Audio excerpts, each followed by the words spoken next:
it's for some, it's better to come win here. And once they hit Felder, I thought for sure a couple of those shots, I'm like, that's not going in. He squared up, followed through, looked good. They've shot with confidence. So I think once the shots started rolling downhill like that, they shot 54% from the field and 42% from the 3-point land, 96.3 from the free throw. That tells you everything you need to know. You know how it is, Eric. People will say, and Nick, we got to hit our shots. If the shots fall, we'll be okay. The shots fell, they were okay. Yeah, and the Lobos get contributions from pretty much the same familiar trio. Uriah Tenet comes off the bench. He finishes with 14 points. He goes 4 for 4 from the free throw line. Jake Hall, again in double figures with 19 points. He goes 3 of 4 from the free throw line, 4 of 10 from deep, but a quiet game, somewhat quiet game for Tomislav Buljan. He finishes with 7 total points, but he cleaned up the glass with 9 rebounds. So, and offensively, this team had it clicking. I felt like they were efficient. I think they fell a little short there. It's some critical moments at the end, specifically from the free throw line. But offensively, this team found what they were looking for. It was just the defensive side to where things kind of fell apart for the Lobos and weren't able to recover, weren't able to restrict Boise State as much as they would have hoped for. But here was a stat that came from Steve Kirkland over at UNM. Hall scored in double figures for the 10th straight game, tied for the third longest streak ever by a UNM freshman and the longest in Mountain West era. I think he's continuing to be kind of the focal point for a lot of these defenses, and although that he is the focus, he still continues to produce. And I mean, really impressive. I don't think we ever fall short of singing his praises. But Nick, I'll hand over one last comment or question to you before we bring Brennan Williams on from Go Lopes Radio, who is waiting patiently backstage. But your dad touched on it earlier. Antonio Chol sees 25 minutes. He gets 2 points and 1 rebound. And you got to think that you've got to get way more out of a guy like that, because he's seeing so minutes, but because of the frame, because of the length, because of the size advantage, the athletic ability. What's going on there, man? Yeah, Antonio Chol, excuse me. Antonio Chol has he's averaged 3 points per game in his last 3 games. He broke his streak of being the only player in the Mountain West to knock down a 3-point shot. He had that streak for, I think, all the way up until 3 games ago. So for about 21 games of the season, Antonio Chol was knocking down a 3-point shot. Jeff Grammer asked about this at the press conference today. He asked, what's going on with Antonio Chol? Why is he not shooting the ball as effectively offensively? And, Coach Olin has come out and defended every single one of his guys anytime somebody asks, and he answered no differently today. I wasn't there, but I did watch the video, and he said, we as a coaching staff, didn't use those words exactly, I'm paraphrasing, but we need to find him better quality looks offensively. When he is effective, he's catching and shooting a 3-point shot, and he's making it, a lot of his threes, it's not like he's breaking some dude down and then pulling up. It's usually off catch and shoot. He hasn't gotten the volume of 3-point attempts that he normally does. And I think his minutes, at least the last couple games, Coach Olin has not had him in the game. He did put him in for Luke Hopt when Luke Hopt fouled out, but I think his minutes are going down in crunch time, and rightfully so, man. We saw him against Utah State. First basket of the game for UNM is an Antonio Chol take to the basket. So we've seen flashes of his ability to do that. There are times when he drives to the basket and he just looks uncomfortable. Dad, I think you and I were talking. He drove baseline against Utah State. I think it was in the first half, and he tried to throw a pass in traffic. It wasn't even close. I mean, it was just such an unfundamental pass that it was like, I can't believe, he shouldn't be making that turnover. So yeah, he's struggling a lot offensively, Eric, and I'm not sure what it's going to take. I think he just needs to get his confidence back. Hopefully, if he's knocking down 3-point shots and can be somewhat of a defensive asset with his length, hopefully we can get just a little bit more from him. I think you're on mute, Eric. I think to say now is not the time to contemplate on the past. I think they've got a quick turnaround. Head to Phoenix on Wednesday to play at GCU, which is an interesting matchup from our perspective. I know that UNM got them here at the pit, but going on the road for a true road game in a hostile environment for the first time at GCU is going to be tough. It's going to be challenging. They play well there, and GCU has been playing well as of late. So we're going to take a quick commercial break. Ed, it was nice chatting it up with you, but we are going to... Any last thoughts on that, Ed? Sorry, I didn't mean to cut you off. Oh, no, just one real quick thought. I think people were asking about Chris Howell. Nick, you were at the press conference, and Coach Olin said, hey, we're at the point now where it's going to take him, it might take us a long time to ramp him up and get him back in game shape. So I think they're looking to try to get him a medical red shirt. I don't think he's going to, the way Coach Olin is talking, I don't think he's going to come back this season. But Luke Hopt, his eligibility is up. And I think Coach Olin is thinking, hey, I'm losing one connector. I'll keep the other connector for next year if he's granted a medical red shirt. It doesn't seem to me, the way Coach Olin talked about it, that he'll be coming back. So they're going to have to go without Chris Howell the rest of the year. That's just what the talk that I heard. Yeah, Ed, one last question before we transition or go to a quick commercial break. What's your outlook for Wednesday at GCU? Going to be a tough one. You mentioned GCU is a tough place to play. They've got 7,000, 8,000 people. That's another great addition to the conference from Gloria Narvaez. New Mexico badly needs this one. They've lost 2 in a row, so they beat GCU pretty good up here in Albuquerque. But you know what? Remember, real quick, Jeff Grammer said they figured it out. People figured out New Mexico. Let's see. Bryce Drew's a heck of a coach. So, New Mexico has their work cut out for them. It's going to be a tough one there at GCU on Wednesday. Well, we are going to take a quick commercial break, guys. And when we get back, we'll be joined by Go Lopes Radio founder Brennan Williams. You are watching the Pit Press Live. This is your year to ring in the deals and ring in the keys to your brand new ride during our Ring in the Savings event at Capital Ford. Like a new 2025 Ford F-250 Super Duty with 0% APR for 60 months. Or a new 2025 Ford Bronco Sport. Just $495 a month lease for 36 months with no money down. This is your year, so drive into 2026 the right way during our Ring in the Savings event at Capital Ford in Santa Fe.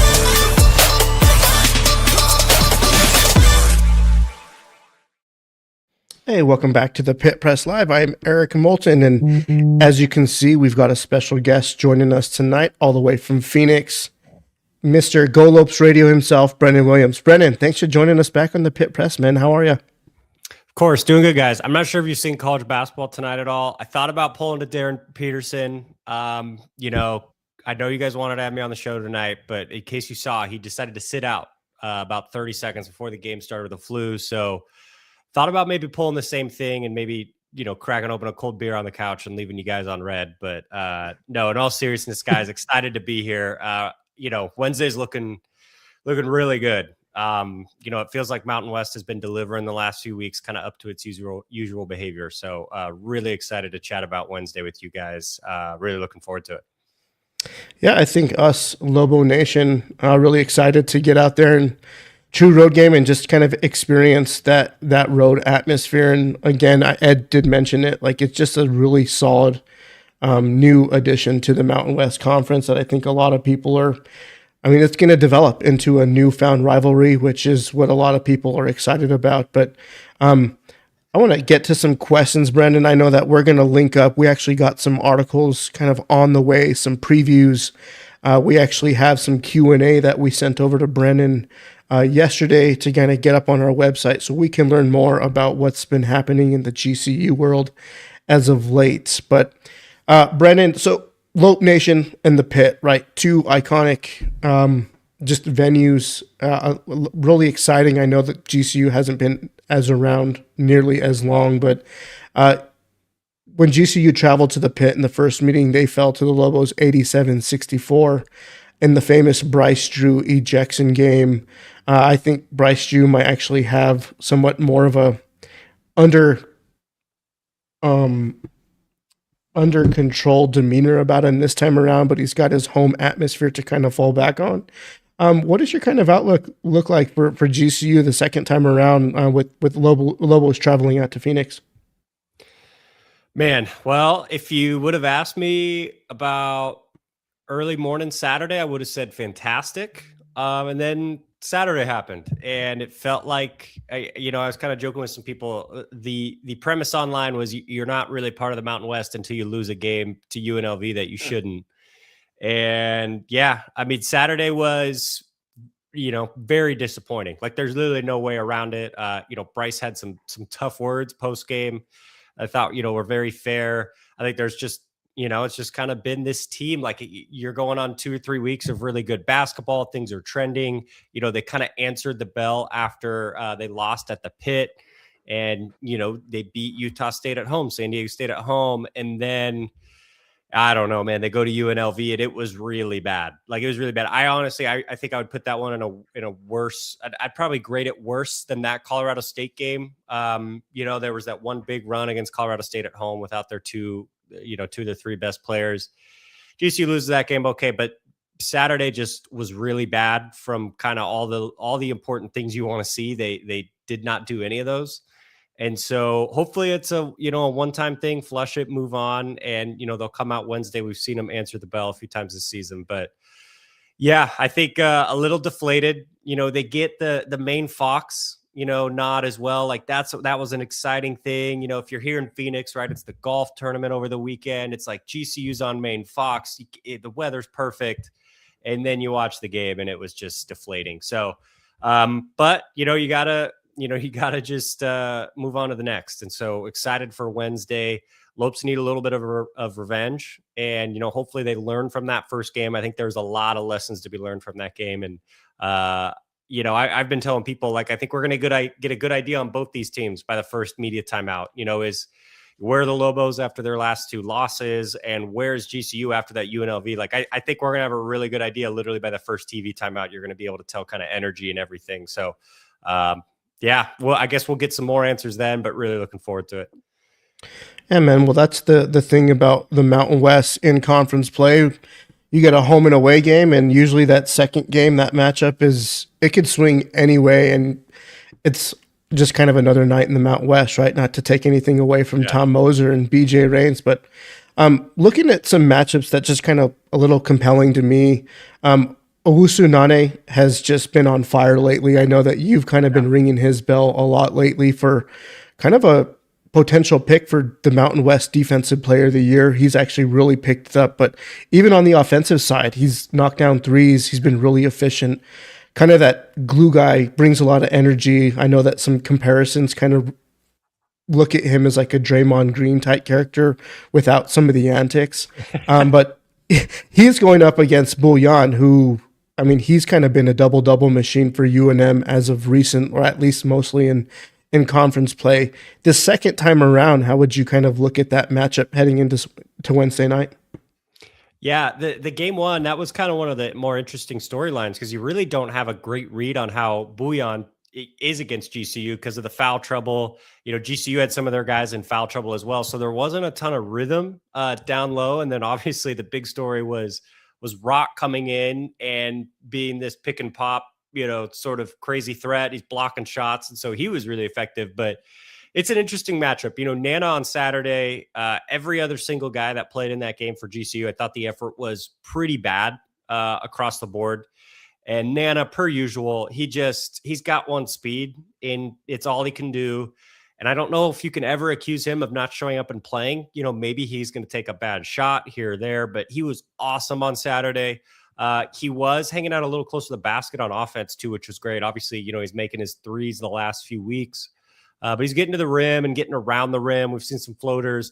That's been really good, but he's just been a terror on the defensive end, and he can kind of guard 1 through 5 ish.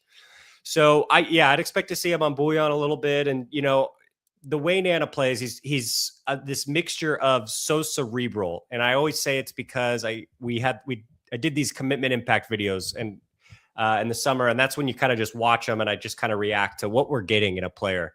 And because he's this tweener, he's just been a tweener his whole life. He's like 6'8", 6'9". He's not a big guy, but he can't play on the wing. He's just had to like find other ways to contribute and do little things. He's so smart. It's like right place, right time, crazy motor. And that's how he would try to win that matchup, right? He's going to be giving up a little bit of size without a doubt. But if he's going to be down there banging, like he's really smart. He knows the right things to do. He's been really good defensively. He's even great Saturday. The Lopes guards were really struggling out there on Dre Gibbs, Lawhorn. But he was really, really incredible. I think he had 4 steals. And so he's been a real force of nature. And I think what we're starting to see with him is that I think this might be Nana's team. And I don't think that's a bad thing, versus like maybe a Jaden Henley or someone else. But I think that this team is maybe at its best when it has the identity of Nana, with everything he brings to the table. And I get it. Maybe he's not the sexiest guy and he's not, dropping 35 points. But I think he's been such a good tone setter. And been a big storyline over the last few weeks. And even at UNLV, he was really good. So I'm excited to see, kind of how he comes out. He's going to want some revenge as well. He didn't play great at the Pit. So I think a little opportunity for him to get back there as well. So yeah, looking forward to a good matchup there. They're going to be banging. And the hope is, let's maybe not have the refs maybe be, as involved. Yep. I gave my, I think you guys react to this as well. I gave my thoughts, like, you can't complain about the refs. Like the double technical, I thought was really poorly timed and unnecessary. Stis, you didn't get to complain about the refs, when they lost at GCU. So you can't do that. But, I think the best case scenario is maybe they're not as involved and you can kind of let the guys settle it. But yeah, I'm looking forward. It's going to be a physical game. Olin's just had that thing, kind of really, really kind of souped up and rolling. Obviously the last 2 games, not great, but they're kind of efficient. They're so just physical, like the way they are is so, they're so deliberate and everything. And so I think it's a really good battle. So we'll see, but I can promise you this, you're not going to see Nana not giving it everything he's got. It sounds cliche. I know it does, but he really is the epitome of that. No doubt, man. We're speaking with Brennan Williams of Go Lopes Radio. Brennan, wanted to ask you about this, man. One of the matchups I'm looking at in this game, GCU's offense versus UNM's defense, both struggling last game. GCU did not shoot well against UNLV, man. I don't have to tell you that. You got Jaden Henley, 5 of 16 from the field. Makai Williams, 4 of 10. UNM's defense has not been good, really the last 3 games. Gave up 86 to Utah State, 91 to Boise State, gave open a lot of 3-point shots. Who do you think has the advantage there, man? Do you think Makai Williams and Jaden Henley are able to have better nights shooting the basketball? Do they tear UNM up? Or do you think the Lobos defense gets back on track? Yeah, one thing I went back and watched a bunch from that game and your guys' game against Boise. And when GCU hosted Boise just a week ago before that, I said, Boise kind of goes as Dylan Andrews goes. And he had been trending and playing pretty good coming into GCU. And he was really like, he's had a great week. So this isn't a personal thing. He just was so bad at GCU, like almost a liability out there. Yeah. Didn't want to shoot. Almost like thinking Y-word sort of stuff, like what is going on out there? Like he does not want to shoot, and he was so bad. And then he comes out, and he had 25 and then 31 against you guys. So he's really a difference maker for Boise. And I was kind of shocked to see him get it going against UNM, like you guys were talking about. But yeah, Saturday was really bad offensively. But the reality is, it's just kind of GCU's been average offensively, and that's average in the grand scheme of college basketball. I believe I had them 152, 153 on Ken Palm. They just haven't been that dynamic. And the guard play was so bad on Saturday. You just cannot win a game. And they got outplayed by Dre Gibbs Lawhorn, who's an awesome player, not taking anything away from him. And then, UNLV's thin right now. Like I think they had 8, maybe 8.5 scholarship guys allegedly on Saturday, and the backup, essentially all kind of the backup rotation of guards, and Dre Gibbs Lawhorn outplayed all of GCU's guards, like just flat out. And so you'd hope they'd come out with a little bit of, want to and get to, and, I guess we'll see. But I just think New Mexico is a great defensive team. I would expect them to probably get some sort of back on track. And I think, Nick, you're right. Like, what's going to give? Because both aren't trending great on that respective side of the ball. But I am, I'll be honest. I talked about it in my rapid reaction. Like, I'm kind of concerned about this Lopes offense. They've shown they can pop and they can have a high ceiling. Yeah. You look at Utah State, they can get hot and make threes in bunches. But, the floor for their offense is really low still. And so you can have the ceiling and that's great. And you can pop, 1 out of every 4 or 5 games. You're going to hope it's against the top teams, right? But the floor just has to be a lot higher on what you can get night to night. Henley obviously struggled. He's down to like 21, 22% from 3, I believe. And, he kind of keeps taking them and they're not great ones.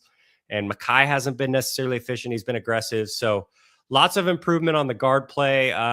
Caleb Shaw, we're expecting not to play. It sounds like not a good injury there. And I don't, indefinitely is kind of what we've been told.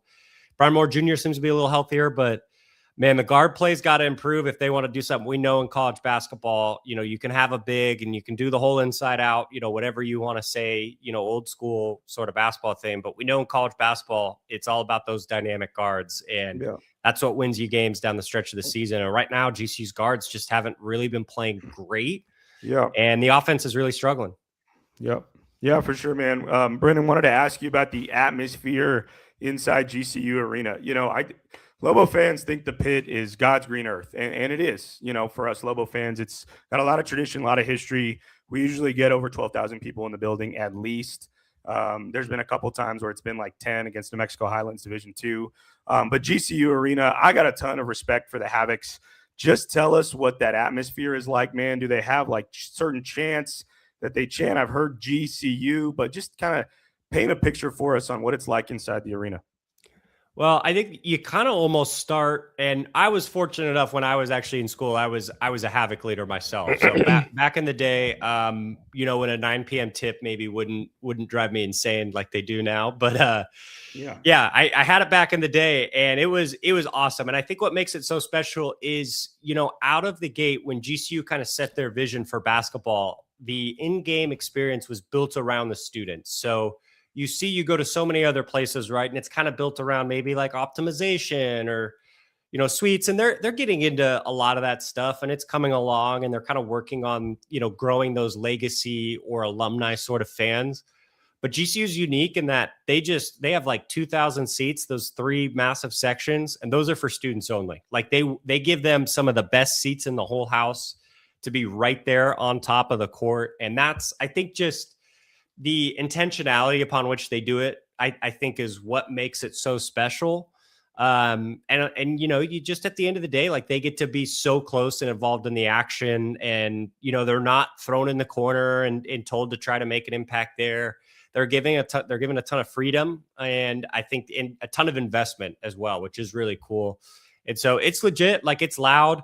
You kind of take what the students do, and then you combine that. GCU, at the end of the day, they play the music loud, like they're just going to. So if you don't like loud noises or loud music, probably not a evening for you. Or maybe bring a massive pair of headphones. But it's really loud. It's gonna be loud all game. Like, they don't really, the ebbs and flows that maybe the legacy fans at the Pit might have when they feel out of game and they know the times to stand. Like, the students are just gonna do it all game long. Like, they just flatline, until they leave. And when they're outside, they're loud. When they're running inside, they're loud. And when they're leaving the arena, they're loud. So it really is special, and they just care. Like, that's, I think, one big thing that matters with the students is they want them there. They want them involved. They give them a ton of freedom. And they're just, I think at times it is hard because there's so many people, or sometimes the chance almost like, on one side or this side, so it does get a little chaotic in that sense. But I think there's something like organic and awesome about that, where it's not like this choreographed, orchestra sitting out there. Like, it's just kind of a beautiful chaos that, their only goal is they just want GCU to win. So it is really special. It's just really loud. Like, it's an all around very loud experience. I don't know how, obviously I've watched plenty of GCU home games on TV, over the last few years, but I don't know how it's coming through on some of these Mountain West broadcasts, but it's absolutely going to be a lot louder than probably what you hear on the TV. for sure. Eric? Yeah. Brendan, I want to talk to you about F.A. Demerol against the Lobos in the last matchup. He finished with 3 points, but he's been on somewhat of a heater in his last couple games. If you look at the last 4 games or last 3 games, he puts up 14 points at Nevada. He puts up 16 in a win over Boise State. They knocked off the Broncos 86-69 in Phoenix. 9 points against Air Force, but then he finished with 10 against UNLV. I mean, can you talk to us about just kind of his impact as of late for this team? Because he's a 7-1 freshman, kind of another key freshman, part of that class in the Mountain West that's kind of turning a lot of heads. Yeah. But he's not a guy that's talked about a lot, but I know in just some of the games he's had a really big impact, not only with his frame, but his ability to kind of finish around the basket, his European style of play. But he's been playing really well, and it's kind of a nice 1-2 punch to put alongside Owusu Nane. Yeah, I think you got to go all the way back to like August, because, you know, he's playing in U19s. There were some visa issues, and I mean, it's really tough, right? Because it is a business, right? Like, we don't need to sit here and act like college sports isn't this massive kind of enterprise, but you do have to kind of think about this in kind of personal terms, right? He's 19 years old, flies halfway across the country to lift up, you know, all of his life and then just place it on this college campus, and, you know, in not his first language. And he gets there, you know, 3 or 4 months after the rest of the team gets there, has to start kind of figuring things out, right? And it's just tough. Like, and I did feel bad kind of at the start of the season. I hated telling Lopes fans, like, give the guy a little bit of a break or a little bit of grace, but it's like, you're going to see this guy develop throughout the season. And I think we're starting to see that. You know, he's starting to get a lot more comfortable. You got to keep in mind the difference in the overseas game and the game here. Here's just going to be a little more kind of clunkier and tight, and you're just going to have bigger bodies around you. And so I think what we've seen is a few things. One, he's just gotten better and more comfortable. Like, that's without a doubt. He's just playing better, and that just comes with time. It's like familiarity with the staff, familiarity with the guys, and, you know, the guards getting him the ball. And then I think the second thing is, you know, he excels so much more when GCU can provide like any shooting. And I'm not even talking about great shooting. Like, if they can just be, you know, you can look up Ken Palm right now, and it's going to be pretty ugly. I can tell you right here. They're probably around, 321st in the country right now in shooting the three. GCU is. So when I say providing any shooting, I'm literally meaning like average shooting. If they can shoot 35%, it sometimes feels like a miracle from 3. But when they do that, you know, you have to think of the downstream effects of that. It's a little bit of spacing. And you think of the game he's so used to playing that's, you know, a little more spaced out and perimeter oriented, even as big guys. You know, he comes from that game. And so I think what we've seen is when GCU is able to maybe get certain lineups, maybe spread things out, when Nana's able to hit some threes as kind of, you know, playing with him, that changes everything. Like, when he gets a little bit more space, he's so much more comfortable. He doesn't have guys constantly, you know, 3 or 4 guys digging in and being really physical. He can be a lot different player. And so you're seeing those moments where he has those really good stretches of maybe just comfortability combined with him getting better. And you're seeing these stretches. It goes from, okay, we see 2 or 3 plays. We're like, wow, that looks really good. And then, you know, he has a bad play, but you're seeing those stretches for a more prolonged time. And the hope is, you know, maybe even in the next few weeks, we could see, you know, more development and we could see more from him. Like, when you watch the tape, he can handle out on the perimeter. Like, he has a jumper. He gets out in transition. So, you know, we haven't seen a lot of that quite yet, but, you know, I don't know if we'll get that this year, but he really is a special player. And the big thing at the end of the day, guys, is he doesn't lay the ball up. Like, he'll only lay the ball up if he has at least one body in between him. Otherwise, he will be dunking the ball. And so I think that's a really big deal that he can kind of finish strong. And I think he's another guy who's got to prove it a little bit again, you know, against New Mexico. So hopefully a little bit of a get back game from him and a little bit of like confidence rising. But he's got to be physical, and he's got to just kind of make that physical impact and not be scared of contact. Yeah, I have one more question, then I'll pass it back over to Nick. But I do want to make a point to UNM fans that are tuning in now. This GCU team has been a little, I wouldn't say consistent is the right word, but they play really well against really good teams, right? They have wins over the top of the Mountain West right now. They have a win over Utah State, win over San Diego State, win over Boise State. And you kind of drop down and have a questionable loss to UNLV. So that's what I'm talking about, like with the inconsistency. But when things are going well for GCU, things are going really well. And the pieces are all falling into place. And one of those pieces that has kind of come in, and we talked about him on the first time that we chatted with you on our show, and Brian Moore, the transfer from Norfolk State, who was coming over as like the mid-major player of the year. He's played a lot of key minutes. He's actually had some really big games. I think he had 20 points against Utah State, really kind of carried the torch there. How has he been playing lately? And is he kind of the key to kind of taking this team maybe over the hump, or maybe a combination of him and Henley? How does that look? Yeah, everything makes a lot more sense when he's playing and when he's playing well. He had a hammy injury. I think that happened at Fresno. And so then they had to go at Nevada, and he missed the Nevada game. And that was, if you know anything about Brian Moore, he's bounced around a lot, kind of a college basketball lifer, had to get it himself, right? He's not the biggest guy. He's a guard from New York, so about as tough as it gets in the basketball world. And he could have gone a lot of places where he would be getting a lot more shots, and maybe he could get a lot more highlight reel stuff, but he really does want to win. Obviously, we know, listen, GCU, they invest in their team. So we don't need to, it's not like he is, I can promise you, probably pretty well compensated there. But from a on-court play, right, and pride thing, like he's sacrificing a lot to do the little things, chase guards around. He is such an X factor. You guys are kind of spot on there. And the other thing is he's been shooting the ball well. And so he, I think now is actually GCU's leading 3-point shooter, something that has been incredibly touch and go for this group. Like it's been a struggle at times. Caleb Shaw, obviously missing some time, has been tough. Yeah, Brian Moore, 39.3%, kind of up where he was at Norfolk last year. And he's not a big volume guy, but when you're taking 1.5, 2 a game and you can make one of those, it kind of frees everything up. And so, yeah, when he's aggressive as well and he's getting to the basket, he's getting paint touches, it is a big difference maker also. Like he's just kind of a little bit of a pro and a veteran and kind of knows the right things to do.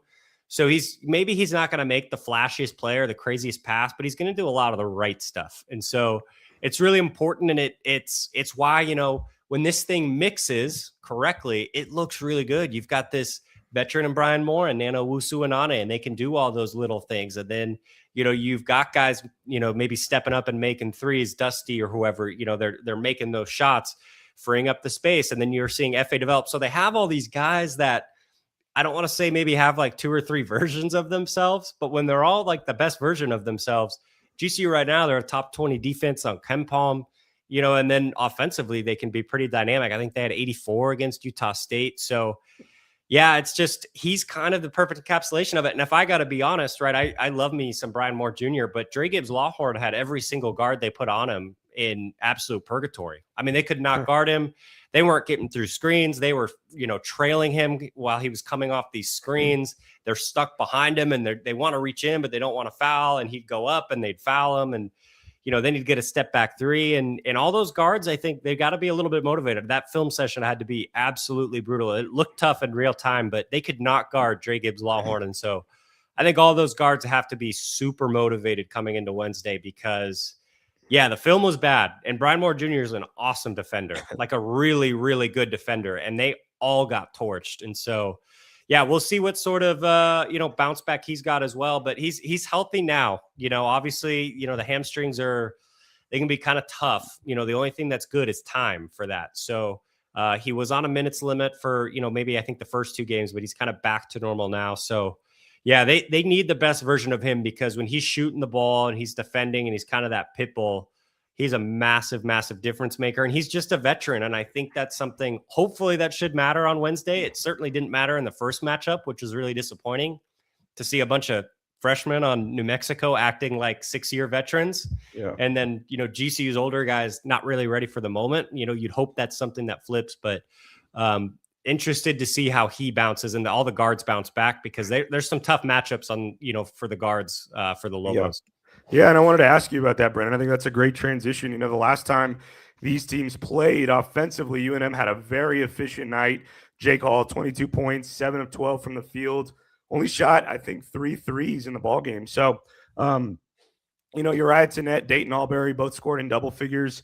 I do think that UNM has some really dynamic ball handling, has an advantage athletically on the perimeter with Dayton Albury and Uriah Tenet. UNM, I think, shot pretty efficiently. I mean, they scored 87 points against GCU. So who do you think matches up on those guys? Like, give me a matchup for Jake Hall, Uriah Tenet. Like, how do you think GCU guards those guys? Gosh, I don't know. Here, I just think about that game, and I don't know how you. I mean, hopefully they pull up the film from that game, and Jake Hall not even sweating, fixing his hair, and going right to the exact spot on the court he wants to get the ball in that mid-range area. Yep. GCU happily, like, almost walking him over to the spot, getting behind him. They'd inbound the ball, no pressure on him. He'd get exactly what he wanted, and then he'd run down and get on defense and be smiling.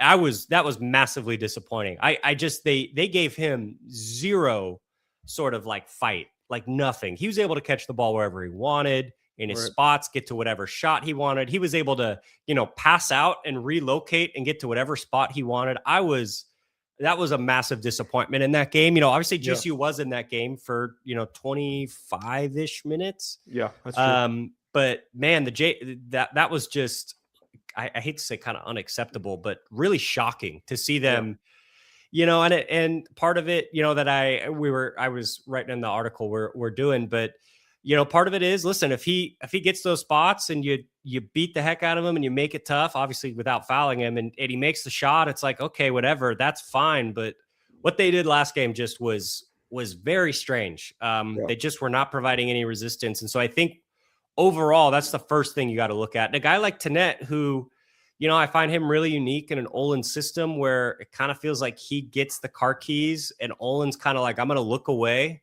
And you can do whatever you want, but you're kind of on a short leash, but you can't literally do whatever you want. You can kind of do everything the exact opposite of the way I do things. But he lets him have that, and it does work. And Tenet kind of rewards him with that.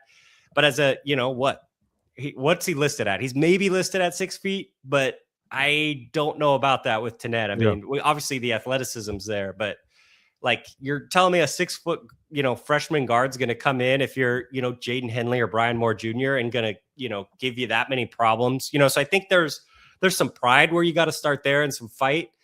But when you talk about matchups, it's really hard to talk about considering what we just watched with Dre Gibbs Lawhorn. They went Brian Moore Jr. to start. That didn't work. They went Mekhi Williams and he came off the bench. That didn't work. Dusty Stromer came off the bench, was falling for Dre Gibbs Lawhorn pump fakes.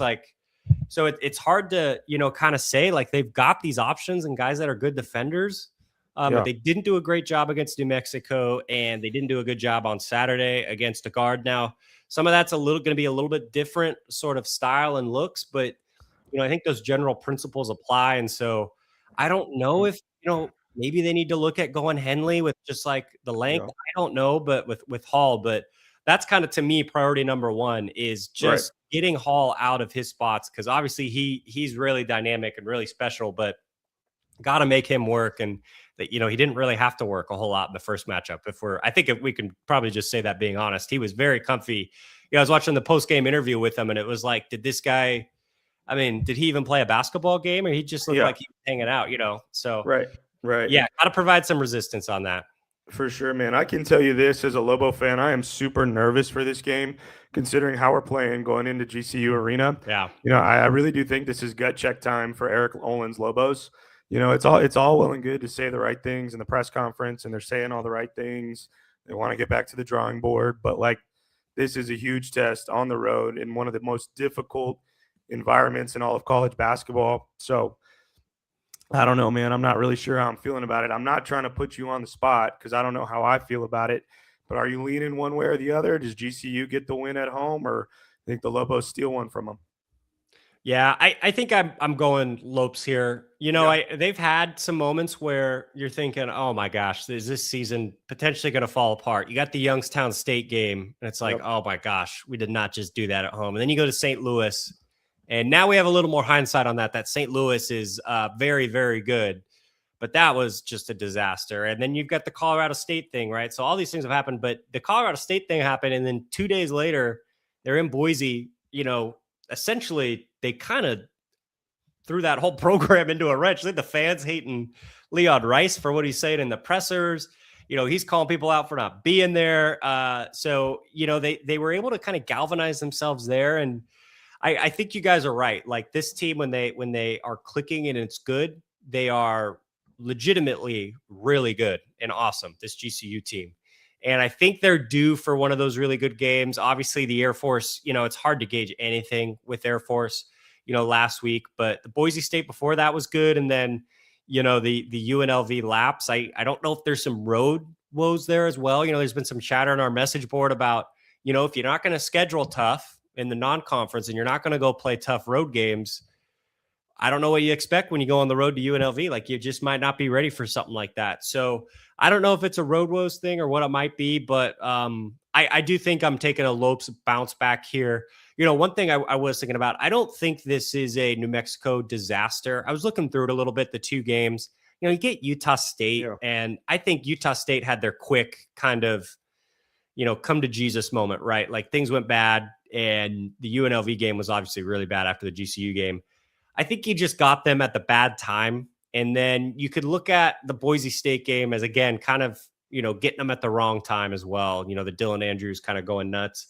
I don't think it's a full-on disaster for the Lobos. I think they're going to play well. There's just something about that Eric Olin system and way where I've been impressed by what he's done this year, and I'm not doubting it anymore. So I think they're going to come out ready to go. I could even see him, coming out and throwing a good punch. I just think GCU with the environment and just the veterans. I think this was one of those like veteran Brian Moore, Nana Wusu Anane, right place, right time. Just stay the course. This thing's going to come your way sort of games. And I think they're going to be able to flush the UNLV thing and get that in the past and get back on track. And hopefully they, again, put on that New Mexico film, put on that UNLV film, because I think that'll motivate these guys. They're a veteran bunch, outside of kind of FA. So I think they'll be ready for the moment. That's awesome. And yeah, this is the future of the Mountain West Conference. I think we're the 2 premier programs. So a healthy rivalry between our fan bases is just good for basketball, college basketball in the Mountain West. Last question for you, man.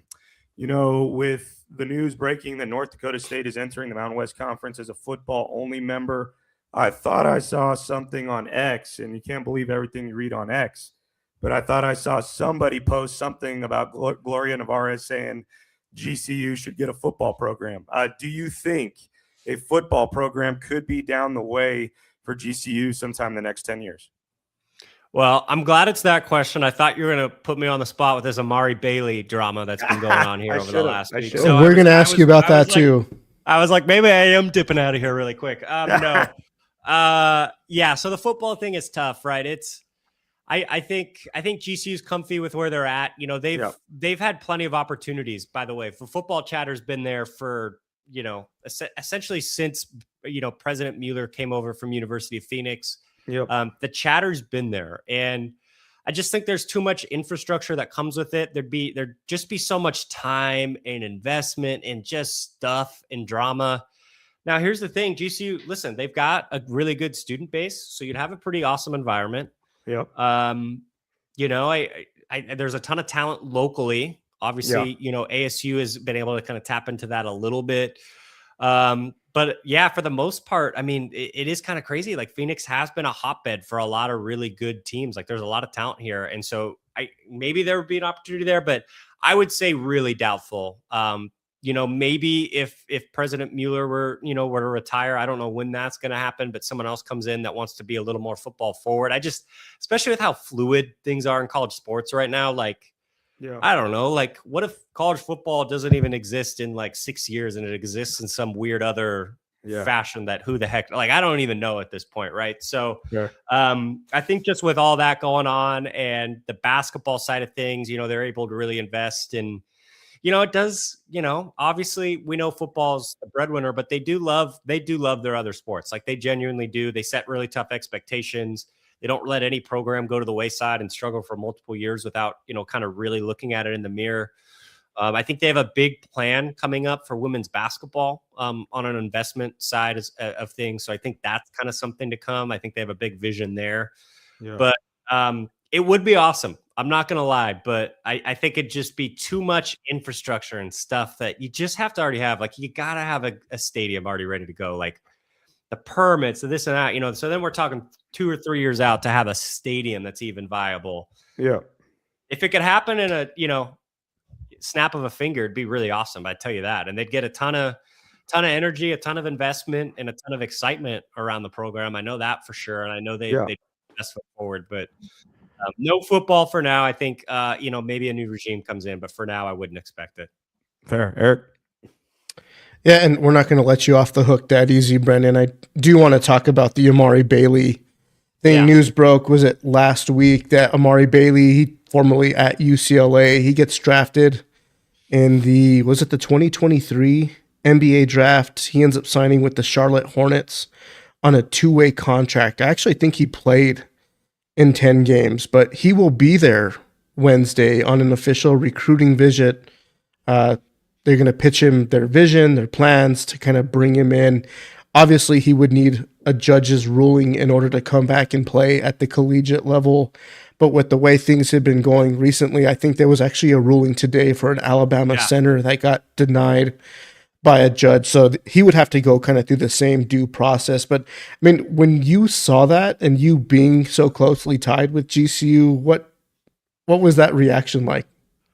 I think the first thing was, there's plenty of stuff out there. If people wanted to say, find a reason to not like GCU, there's all that stuff out there. And there's crowds that are super into it, right? Like that just kind of depends where you're at and how you look at things. So my first thought was, oh my gosh, everyone it's like the world versus GCU now. That was literally my first thought. My honest, like, personal thoughts, and I've got two, I think, really important things on this. So one would be, I personally, for the sport, I hate it. Like, I hate it. Yeah. It's pretty hard on the Baylor situation and the Alabama situation. And I'd have the same thoughts for this. Like, I think it's really bad for college basketball. Just kind of full stop. I don't know. I'm not going to sit there and like mumble and try to like justify or whatever. Like, it would suck for the sport, right? If we start going down that path. Two things I'll say. One, GCU is very well connected in Southern California. Really, really well connected. I even joke and call them the Southern California Lopes. If you go up and down the roster, you can kind of start doing some math there. GCU will have really good connections and setups in Southern California for the foreseeable future. Obviously, you could look to see where Amari Bailey's from. So I'd say not a shock there, just because there's going to be a natural connection there. And then the second part of it that I think does make this kind of tough, and I'm not standing up for anything, but one part of this that I think is important. These coaches, right? Like, it's a binary sort of thing. Like, it's a 1 or 0. So if you're a coach, did you win games and like do your job? And you can't say, well, we won a little bit, but it's like, it's okay. If you win, you keep your job. If you don't, you get fired. Right. So I think where that comes into play is, if you're a coach, what are you going to say? Like, no, we didn't look at everything and say, we didn't look into that. Maybe we should have, someone else did. And if you don't win, right, we know what ends up happening. Like, that's how this stuff works. So I think that's one interesting point to think about. Like, if you're the coaches kind of in charge of doing this, like, you kind of got to like do whatever you can to win. And you can argue the system stinks and we hate that it's there. But I think that's also the reality. And then the last part of it, and I quoted the article and my thoughts on it that I actually wrote for you guys, which ironically enough was titled Unapologetic. And that's, I don't want to say this like too brashly and too rudely. GCU doesn't really care about, like, they've always done things differently. The way they do academics is like a lot differently. And people have kind of made fun of them for it or talked about this or whatever. They haven't really cared. Like, and you can call it like an insane arrogance or whatever it is, but it's like, you got to keep in mind, we were on here, right, talking at when GCU moved to the Mountain West, like this is a program playing D2 games 13 years ago. And they've won an NCAA tournament game. So you got to be a little bit like arrogant to kind of succeed in sports, especially college sports, college athletics. Like you kind of got to be willing to, I don't want to say be the bad guy, but I just think they are not going to care. Like they're going to invest and they're going to do everything that's possible to try to win. And if he commits to GCU and he's able to get cleared, he'll play. If, they're going to sell him on a vision and talk with him. But if he doesn't get cleared, then so be it. They'll be on to the next thing. And yeah, so they make people uncomfortable, and I know they do. And I mentioned this in the article, right? I'm not here as an independent media member. I don't carry any water for GCU. I'll just straight up say I don't think it's good for the sport. But that's how GCU operates, like unapologetic. They're going to do what they have to do to win. That's all they want to do is win.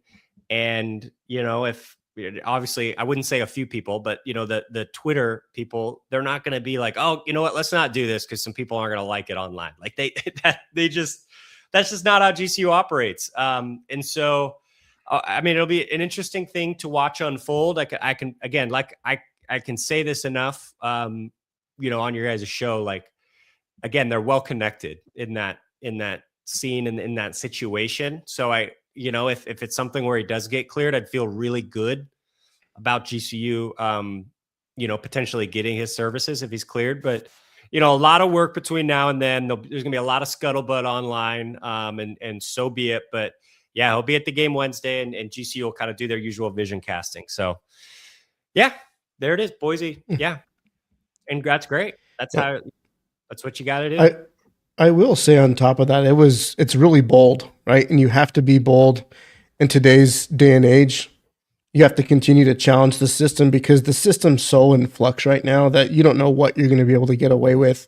And if you're going to compete, it kind of puts GCU in the limelight too. So if you're looking at kind of marketing and trying to steal a little bit of the spotlight and kind of attract players that way because, hey, this school's willing to kind of go out of their way to make it work. Maybe I might give them a second look. It kind of works in that fashion too. And I was going to say one final comment on this, and it's a weird thing to I think talk about and conversate about. I think we can all say here, having been around, followed fans of college sports, they have had their fair share, college sports, of characters and bad people and that have done very bad things. I'm not saying this is justifying anything, but it's I do think if you just take a deep breath, there's a lot of bad stuff that people have done in college sports, that unfortunately maybe has even gotten punished, different situations. I'm not naming anything or going to name schools or situations or anything, but you can kind of just look it up, right? I do think having a deep breath about okay, we've got a guy playing who played in the G League and this guy's coming back. Should he maybe have some more shame about coming back to play college basketball? Probably, but it's if you really just grand scheme it, there's some bad stuff that's happened in college sports. And I don't think it is what it is. But I personally not crazy about it. I don't think it's good for the sport. I'm not going to be hard on Baylor and Alabama and then be go GCU, go, do whatever you got to do. But I don't like it, but that's what they're going to do. They want to win and it's full stop. So that's just how GCU rolls. Well, Brendan, as always, man, we enjoy having you on the show. I know that we've been working on a lot of stuff kind of behind the scenes too. We have some articles on the way. I know Nick helped you out with a preview. You helped us out with the preview. I also got a Q&A kind of rundown that we'll probably publish in the next day or so, kind of talking about GCU hoops. So, man, we appreciate everything that you do, covering GCU basketball, for always willing to come on our show. Any final thoughts from you before we call tonight? No, I think just, this Mountain West, man, is awesome. There was part of me that on Saturday had a good chuckle after the UNLV game. It really was that crazy. You look at that Fresno UNLV game on Tuesday. I don't know if you guys saw any of that. Absolute absurdity. What happened for GCU Nevada the week before? It's sometimes you just have to chuckle at this stuff. It really is like unlike any other conference. Crazy stuff's happening. I think we have a regular 7 p.m. start on Wednesday, if I recall. Maybe an 8 p.m. at worst. So we're going to avoid the 9 p.m. complete chaos slot that seems to happen at that time. But no, really looking forward to it, guys. Appreciate you always having me on. It's really awesome the support we've gotten. And, I think the big thing for Wednesday is, we're really excited, I think, for this, second leg of the first iteration, I guess, if you will, of this GCU UNM. It sounds like Lobo fans are coming in very hot, which is great. I think that's really awesome. And we should have an awesome environment on Wednesday. And it's kind of one of those, like, this is kind of what college sports is about, even at times where Amari Bailey's going to be on a visit and we're hearing about lawyers and injunctions and this and that. Like we are, this is kind of what college sports is about and why I think we spend so much time on it. So really excited for Wednesday. And are you guys coming out or what? We need you guys out here in Phoenix. Yeah, we wanted to, man, work and family obligations, similar to I think your situation. Yeah, man, just couldn't swing it, unfortunately. But we will be we're in this thing together for the long haul, at least for the foreseeable future. So we will make it out to GCU Arena. Can't wait. Can't wait to see the atmosphere, man. Awesome. Yep. Cool. Well, Brennan, appreciate you, man, coming on. Appreciate everyone tuning in to another episode of the Pit Press Live. Just want to, again, thank our sponsors, Neil at Affordable Solar, Southwest Spray Foam up in Santa Fe, Capital Ford dealership up in Santa Fe, and then Quick Lane, which is the service provider for any Ford dealership in like the Albuquerque, Rio Rancho, and Santa Fe markets. And as of today, one of our newer sponsors over at Bourbon House, which is tied to Dirty Bourbon. Some more stuff coming on the way from them. But for Nick Nunez, sending care packages to Phoenix, or what's going on there? I'm kidding. If you guys win, man, that may be appropriate, Yeah, there you go. For Eric Moulton, Nick Nunez, and Brennan Williams, you guys have been watching the Pit Press Live.